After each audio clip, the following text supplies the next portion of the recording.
Hello, this is Ranjan Goenka.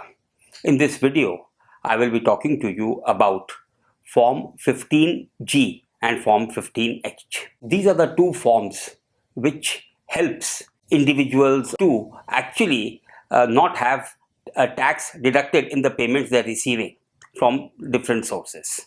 One needs to understand what these forms are. In case an individual or any other entity who feels that they should be given this deduction because they don't have adequate income, and TDS should not be deducted because ultimately there will be no income tax, they will need to approach the assessing officer in the income tax department and make an application to them explaining them their position.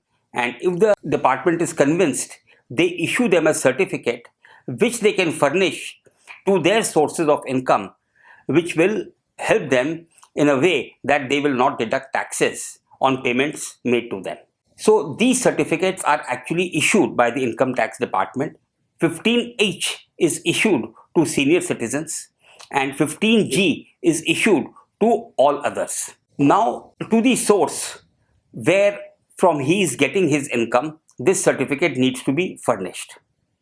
Now, coming down to the source, the TDS ecosystem actually starts from the source because it's called tax deducted at source.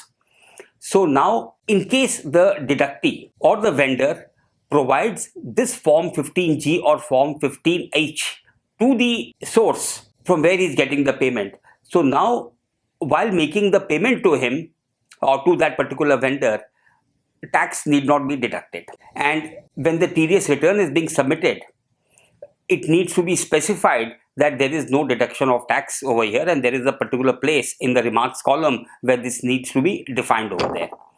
Most importantly over here is the certificate number that appears in Form 15G and Form 15H needs to be validated by the tax deductor.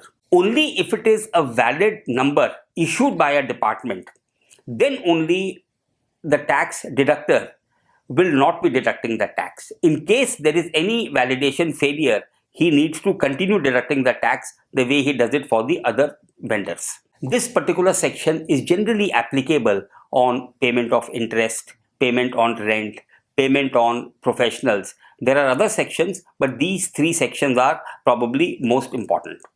So just make sure that in case you are not deducting tax, you should have the certificate with you.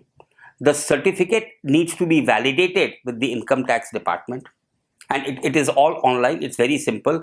Once this is true, then you are sure that you can proceed without deducting the tax. But in case the rules are not being followed, ultimately you will be getting the default notices, and ultimately you will have to recover the taxes for the payments made to them.